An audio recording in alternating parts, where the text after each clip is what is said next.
यहाँ से। नौकरी का क्या है यार, घंटे की हाजिरी लगाई और महीने पे तनख्वाह। वहाँ वहाँ मौज में लंगा दी, खाओ पियो ऐश करो, कोई नहीं पूछता यहाँ। सही बात है। बाकी ओ यार, ओ मिट्टी उड़ी क्या करो, आ जाओ आ जाओ, चलो चलो बाहर निकालो बाहर निकालो। ओहो यार, ओहो उधर यार, उधर क्या बदतमीजी भाई। चलो देखो, सिर्फ कायदे आजम की तस्वीर रहने दो, बाकी सब कुछ बाहर निकाल दो। पर्दे भी यार, कुछ कहा ना, सब कुछ, कालीन पर्दे फर्नीचर सब कुछ नए साहब के साथ, सामान भी सारा नया होगा। यही ख्याल से और पर्दे लेके जाने खराब मत कर देना। ओहो बुजुर्गो, आप बीच में से हटो, आप क्या लेने आए यहाँ पे? मैंने डीजी साहब से मिलना था। डीजी साहब मुश्किल है, आ जाए, उनके कमरे की सेटिंग हो रही है। आप ऐसा करें, आखिरी टाइम में आए या फिर कल सुबह। अपना अल्लाह से यार क्लीन में लेके जाऊंगा। चल चल अपना काम कर, कालीन लेके जाएगा तू, साहब की मर्जी है, जिसको जो चीज चाहे बख्श दे। यार एक क्लीन की बात की अपने में इतना बदीज ना हो जाया कर। अच्छा अच्छा, शाबाश शाबाश, हाथ चलाओ यार, जल्दी जल्दी हाथ चलाओ, क्या कर रहे हो? नया सामान पहुंचने वाला है, जल्दी करो चलो। और जाना यार, कालीन लेके जाएगा ये।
जलाल, तुम इस कोने में क्या कर रहे हो? लोगों से मिलो, बातें करो, उठो। नहीं नहीं प्लीज, मैं यही ठीक। तुम खुद को क्यों इन कोने खुदरों में छुपा रहे हो? क्यों डरते हो इन लोगों से? मैं तो समझा था कि तुमने अपने दोस्तों को बुलाया होगा, लेकिन तुम्हारे पिताजी ने तो बम्बई के पॉलिटिशियन जमा कर रखे। इसलिए बुलाया है इन लोगों को कि तुम लोगों से मिलो, तुम्हारी पीआर बढ़े। और यूनिवर्सिटी के दोस्तों को तो बहुत पहले से मालूम था हमारे बारे में। आज मैं सारे बॉम्बे को बता देना चाहती हूँ अपने और तुम्हारे बारे में। नहीं निर्मला, तुम्हारा मेरा एहसास का ताल्लुक है, इसे खामोश रहने दो, इसका ऐलान मत करो। ऐलान सिर्फ रिश्तों का किया जाता है। मैं इस एहसास को रिश्ता बनाना चाहती हूँ। ये नामुमकिन। क्यों? वो इसलिए कि हिंदू और मुसलमान अलग अलग कौमें हैं। हमारा धर्म, हमारी रीति रिवाज, हमारी परंपरा सब जुदा हैं। हम आपस में इकट्ठे नहीं रह सकते। अरे ये बड़ी गंभीर समस्या है। ये जलाल को देखें आप, आईसीएस में टॉप किया इसने। Oh kids, hello, how are you? Are you enjoying yourself kids? That's good, that's good. अच्छा तो तुमने स्कोप क्या डिसाइड किया Jalal? Foreign services. Oh come on, foreign services में क्या रखा है? मैं तो कहता हूँ मैनेजमेंट की तरफ आओ, मैनेजमेंट की तरफ। अच्छा खासा डंडा होता है इंसान के हाथ में, जो चाहो करो। You got my point. पिताजी, मैं भी इनसे यही कह रही थी। That's like my daughter Nirmala. क्या था जलाल, देख कहां से कहां पहुंच गया। वक्त आएगा तो मैं भी पहुंच जाऊंगा। तू खाक पहुंचेगा, सारा दिन घर में पड़ा चारपाई तोड़ता रहता है, फिजूल किताबें पढ़ता रहता है। उठ जा, कभी कोर्स की किताब भी देख लिया कर। जाता हूँ अम्मा। मैं कहती हूँ उठ जा। एक तो अम्मा आप भी बस। ऐसा होगा खालाजान। वालेकुम सलाम। आओ बेटा। कैसी हो बेटी? ठीक हूँ खालाजान। और ये बताओ हमारा जलाल बेटा कैसा है? भैया ठीक है, कल से बम्बई गए हुए। जाहिर है, इतनी बड़ी नौकरी मिली, अब शहरों के दौरे तो करने ही पड़ेंगे। ताहिरा, क्या लाई हो? जा खिलाओ उसे जाके, कहानियां पढ़ पढ़ के दिमाग खुश्क हो गया होगा उसका।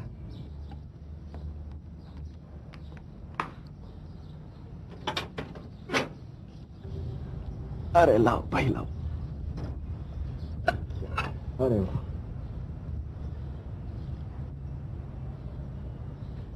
कैसी है? बहुत अच्छी है। भैया के लिए मन्नत मानी थी मैंने। हाँ भाई, तुम्हारे भैया तो बहुत बड़े आदमी बन गए हैं। माशाल्लाह कहो जी। ताहिरा, सोचता हूँ मेरा क्या बनेगा। आपका? आपका क्या बनना है? भाई देखो, मैं हूँ गरीब आदमी, तुम्हारे भैया तुमसे मेरी मंगनी ना तोड़ दें। आप भैया को ऐसा समझते हैं? भाई जब आदमी अमीर हो जाता है तो गरीब उसे बुरे लगने लगते हैं। जो सस्ते किस्म के नॉवेल है ना, जरा कम पढ़ा करें। इससे पहले कि कोई बदल जाए, खाला से कहकर अपनी अमानत ले आए आप।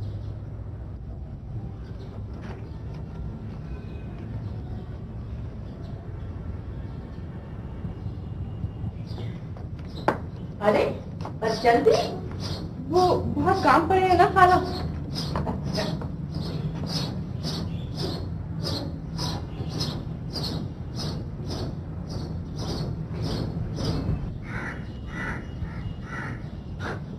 अम्मा। क्या बात है?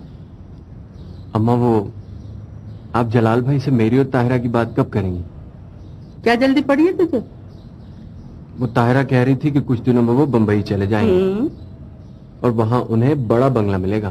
तो क्या वो अपनी बहन को बंगले से ब्याह कर इस डरबे जैसे घर में भेजेगा क्या? नहीं, कभी भी नहीं भेजेगा। अरे एक बहन ही तो है उसकी, जिसे उसने माँ बाप बन के पाला है, उसका है ही कौन? इसी का तो डर है मुझे। तुझे डरने की कोई जरूरत नहीं है। तेरी शादी भी होगी और तू बंगले में रहेगा। इतना बड़ा अफसर कि अपनी बहन को खाली हाथ रुखसत कर देगा? बावला हुआ है। चल हट। Being the first position holder, I have the right of first choice. लेकिन मेरी बजाय फॉरेन सर्विसेज हमेश वर्मा को दे दी गई। क्यों? जबकि वो सेकंड पोजीशन होल्डर है। Sir, let me permit to say it is injustice and unfair on your part. Calm down, Mr. Jalal, calm down. Frankly, I don't deny. लेकिन जो मुल्क की सिचुएशन है उसके लिहाज से हमें फॉरेन सर्विस वेश वर्मा को देना जरूरी था। इसलिए कि वो हिंदू है और मैं मुसलमान। Come on, young man, no, you have a wrong notion about it. तो फिर क्या हो सकता है सर? Well, ये बात तो हायर अथॉरिटीज वाले जानते हैं। सर प्लीज आप मेरी तरफ से ये एप्लीकेशन उन अथॉरिटीज को पहुंचा दीजिए। I need the clarification before joining the academy. Thank you very much. मैं पिताजी से बात करूंगी, वो अपने प्रेशर से ये फैसला विथड्रॉ करवा लेंगे। नहीं निर्मला, ये एक फर्द का फैसला नहीं है, ये मखसूस ज़हनियत का फैसला है। बेकार है बात करना। इतना निराश क्यों हो रहे हो? एकेडमी ज्वाइन करो, बी अ गुड बॉय। नहीं, जहां एक दूसरे का एतबार उठ जाए वहां ना रहा जा सकता है, ना काम किया जा सकता है, वहां तो सांस भी नहीं ली जा सकती।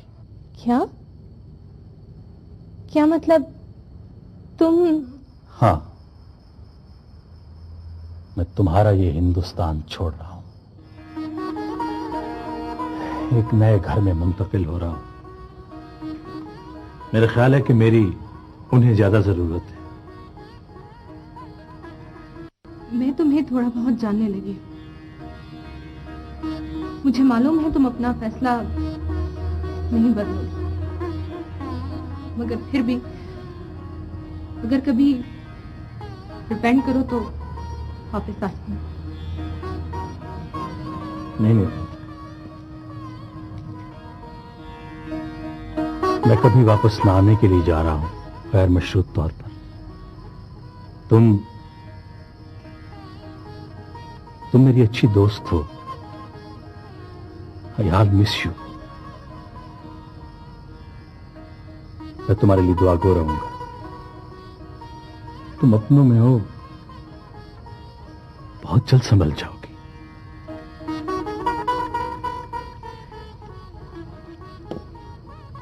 अल्लाह हाफिज।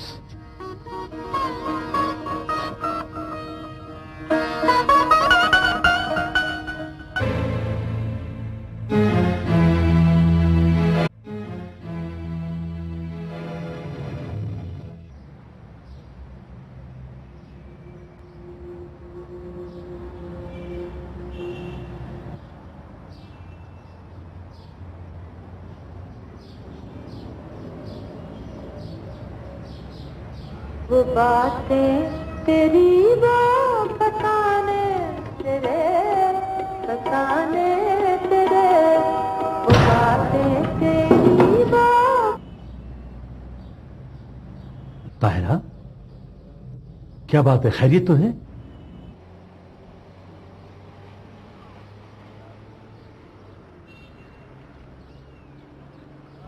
घर नहीं चाहिए साहब। घर नहीं चाहिए तो फिर? अगर नौकरी मिल जाए आपके दफ्तर में तो।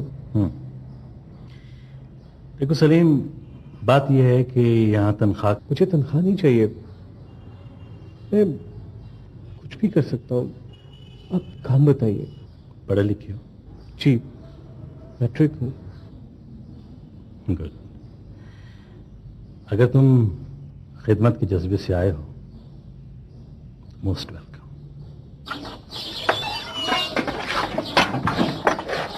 अम्मा जी, आपका नया घर है, जरूरत का तमाम सामान यहाँ मौजूद है, आपको कोई तकलीफ नहीं होगी। अब मुझे इजाजत दीजिए।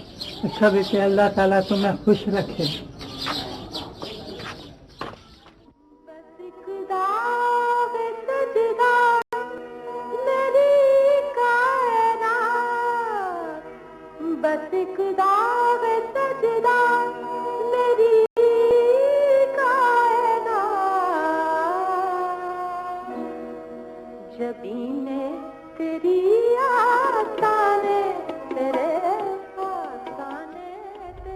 सलीम।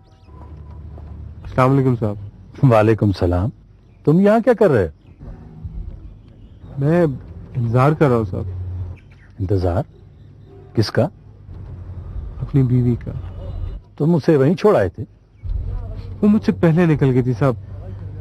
मैं जब शहर से गांव पहुंचा तो सब कुछ जलाकर राख कर डाला था उन्होंने। हो, कहीं वो? नहीं साहब, वो निकल गई होगी। बहुत हौसले वाली औरत थी वो।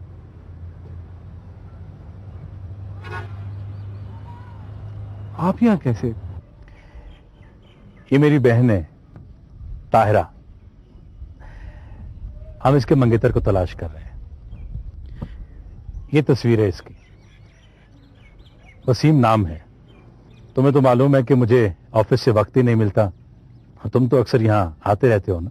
क्यों नहीं साहब, जरूर। अगर ये तस्वीर मेरे पास रहे तो।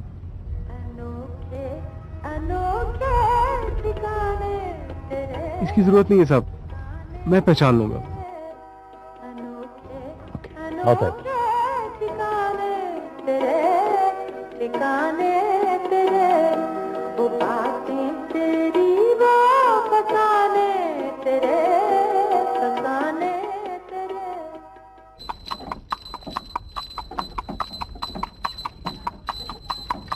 जी खैर ना, सवारियां कितों आ रही ने? बंबई से भाई।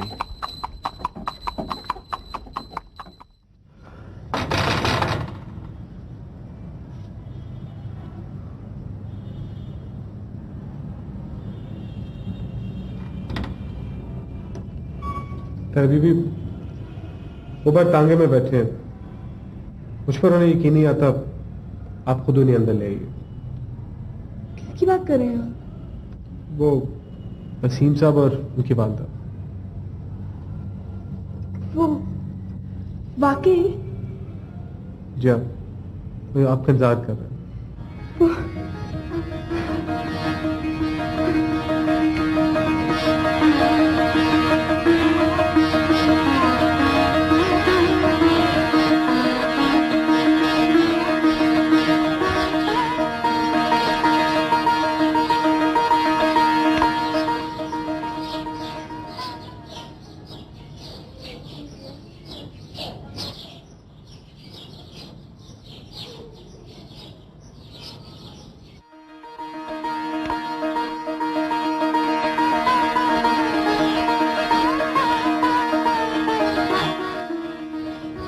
सलमा मत करो, मुझे सोने दो।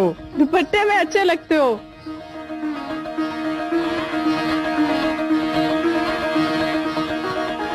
भागना मत, अभी बताता हूँ तुम्हें।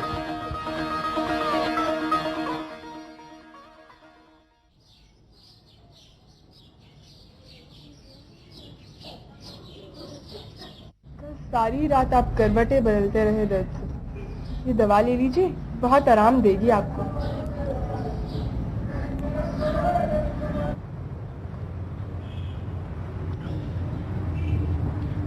वो तो अच्छा हुआ कि मैं रेल के नीचे घुस गया,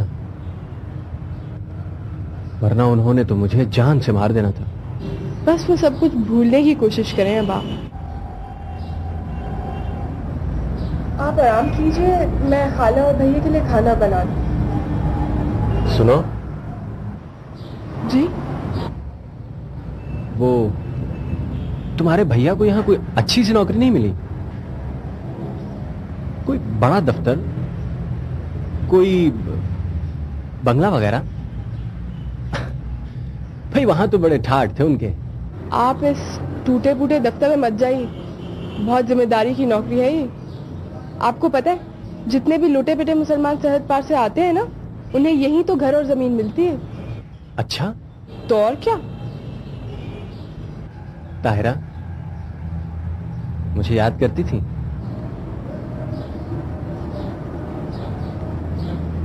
और करने को था ही क्या मेरे पास।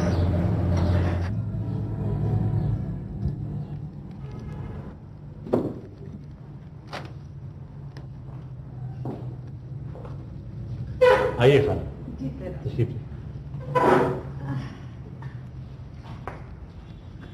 जलाल मियाँ।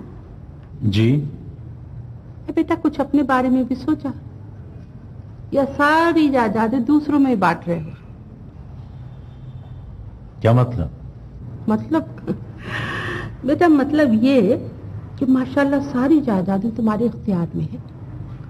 या कोई जमीन, कोई जायदाद, कोई मकान अपने लिए भी रखा कि नहीं? अपने ठिकाने की भी फिक्र की है क्या?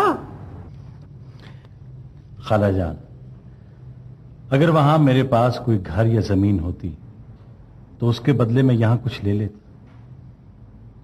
वहां भी मेरे पास सरकारी घर था और यहां भी मैं सरकारी घर में रहता। देखो बेटा, ये बेसरोपा ईमानदारियां मत करो। तो बता, ये तो सारे लोग तुम्हारे पास आके अपनी बड़ी बड़ी जायदादों का रोना रोते हैं, ये सब सच बोल रहे हैं क्या? ये तो खाला उनका अपना ईमान। अच्छा लो, अब हम भी कह दें कि हम ये कुछ छोड़ के आए हैं, तो तुम हमें दे दोगे क्या? खाला जान, हमारे पास इतनी जमीनें या घर नहीं है जितना आप सोच रही हैं। हम तो ये कर रहे हैं कि खुले आसमान से लोगों को उठाकर छतों के नीचे बसाने की कोशिश कर रहे हैं। सोच लो, कल को तुमने अपनी बहन को भी रुखसत करना है। ये मौका तुम्हें मिलने का नहीं। तुम्हारी बड़ी हूं, तुम्हारी भले की बात करूंगी। हाँ,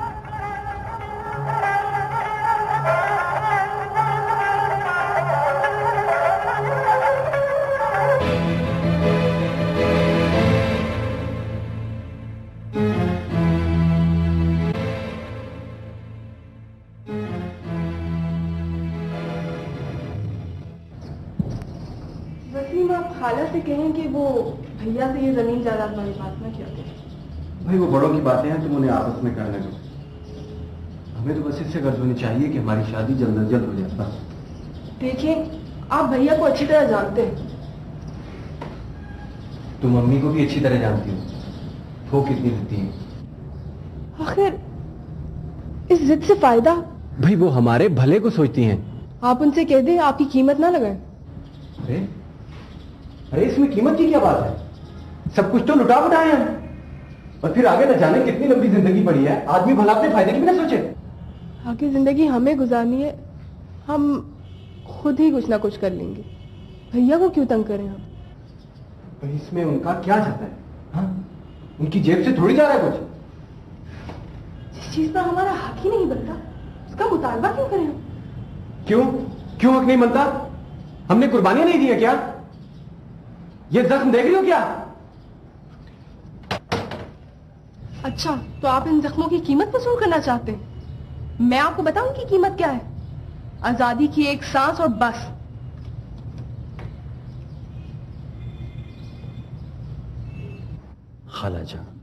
खालाजान, ये मुल्क हमने इसलिए हासिल नहीं किया कि इसकी बंदर बांट करें या अपने अजीज और रिश्तेदारों को नवाजते फिरें। ये एक नजरिया है, एक तहरीक है, इसे और आगे बढ़ना है। देख जलाल, ये लीगियों वाली तकलीफ मेरे आगे न झाड़। बड़ी हूं तेरी, सब बातें समझती हूं, मगर बेटा बातों से किसी का पेट नहीं भरता। आप पेट की फिक्र क्यों करती हैं खालाजान? खालाजान देखिए, हम यहाँ इकट्ठे रहेंगे, जो रूखी सूखी होगी मिलकर खाएंगे। ये सब लोगों की अमानतें हैं, मुझसे खयानत मत करवाएं। आप मेरा साथ दें, मुझे उल्टी राह पर मत लगाएं। जलाल बेटा, फिर कह देती हूँ, अच्छी तरह सोच लो। अपनी इस ईमानदारी की सजा अपनी बहन को मत दे।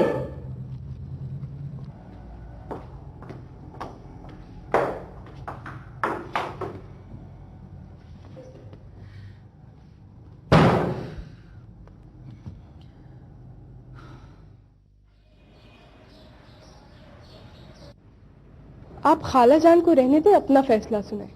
आप भी यही चाहते हैं? देखो तायरा, मैंने पहले भी तुमसे कहा था कि हमें आपस में नहीं उलझना चाहिए। भाई तुम बड़ों को अपना फैसला करने दो। मैं आपका फैसला सुनना चाहती हूँ ताकि मैं भी कोई फैसला कर सकूं, क्योंकि जो बात मैं भैया से कहूंगी वो उसे जरूर मानेंगे।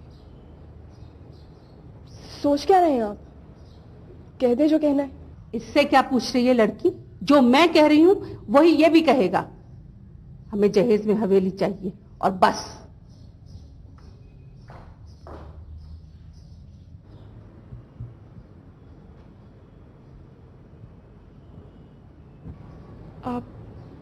आप भी यही कहते हैं?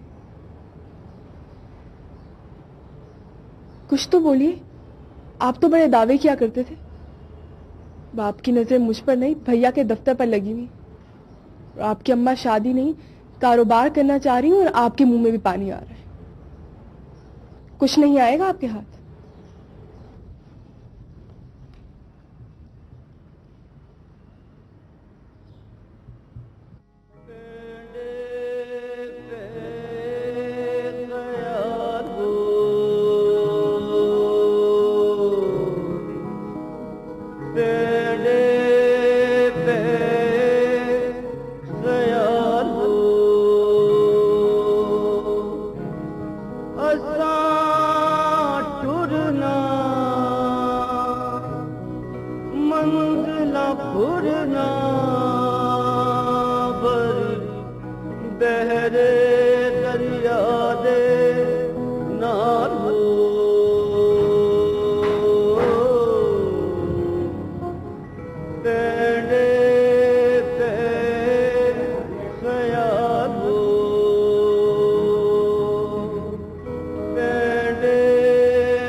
क्या बात, तुम सोई नहीं?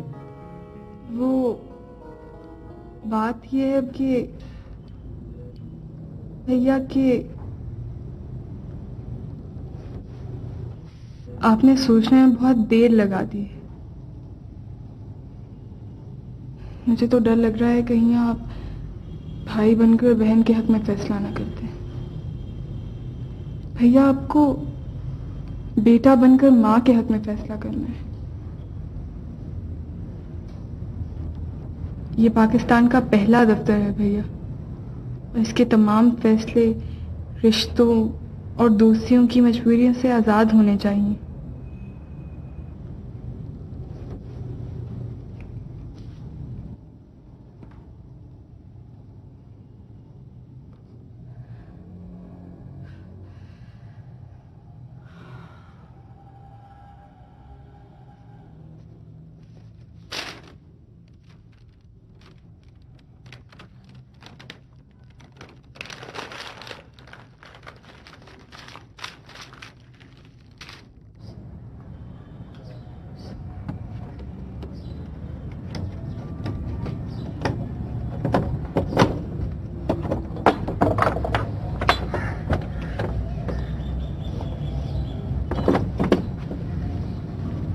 वसीम साहब इन कागजात पे दस्तखत कर रहे ताकि मकान का कब्जा हो। सामान आपका बाद में आ जाएगा।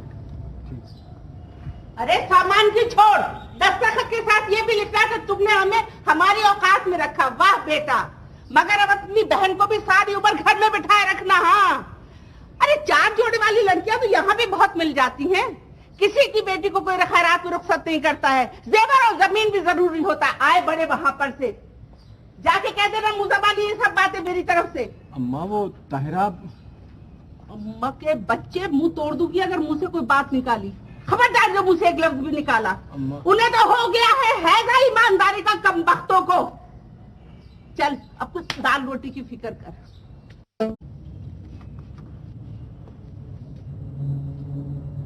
ये क्या है? कुछ सेवरात है, मैंने अपनी बीवी के लिए बनवाए थे। बहुत शौक था उसे जेवर पहनने का। मैंने उसे वादा किया था कि जिस दिन हमारी आजादी का ऐलान होगा मैं जेवर उसे तोहफे में दूंगा। जब ऐलान हुआ मैंने सबसे पहले अपनी जमीन बेची और जेवर लेने शहर चला गया। वापसी पे सब कुछ चलकर राख हो चुका था। फिर भी उम्मीद थी कि वो जरूर आएगी। हमने सारी दुनिया से मुंह मोड़कर शादी की थी। कल मेरे गांव को एक आदमी कैंप में मिला था। उसे बताया कि बुलवाइज की तरफ बढ़े तो उसने कुएं में छलांग लगा दी।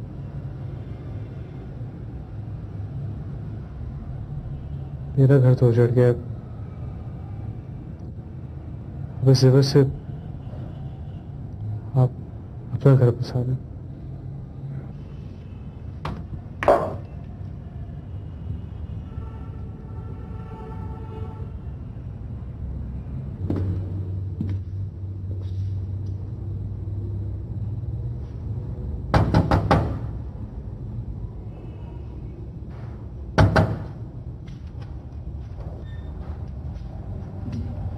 क्या बात है, तुम अभी तक जाग रही हो?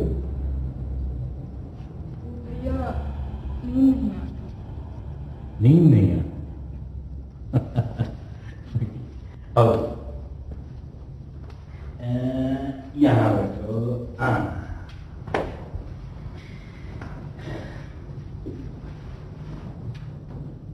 बेटा, जो हुआ वो शायद नहीं होना चाहिए था, लेकिन ये भी सच है कि जो कुछ हम सोच रहे होते हैं या जो कुछ हम चाह रहे होते हैं ऐसा कभी नहीं भी होता। लेकिन ये सब कुदरत के फैसले हैं, इन्हें न चाहते हुए भी तस्लीम करना पड़ता है। मैं तुम्हारा भाई हूं, मां बन के पाला है तुम्हें। मैं तुम्हारा दुख महसूस कर सकता हूं।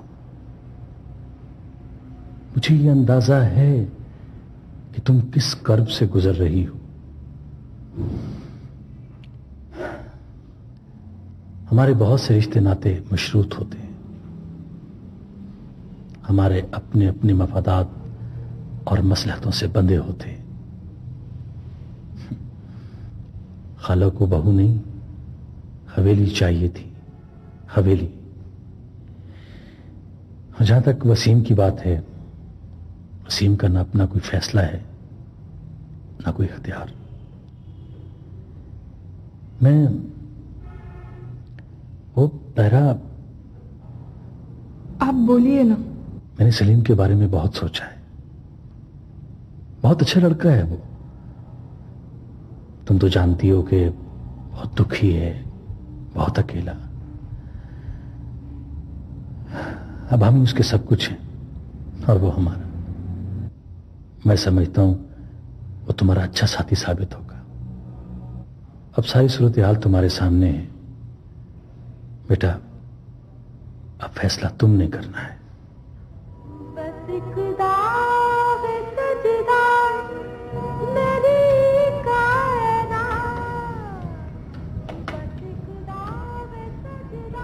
आपने जेवर नहीं पहने?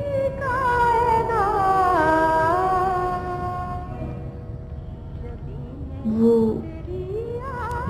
मैंने भैया को दे दी।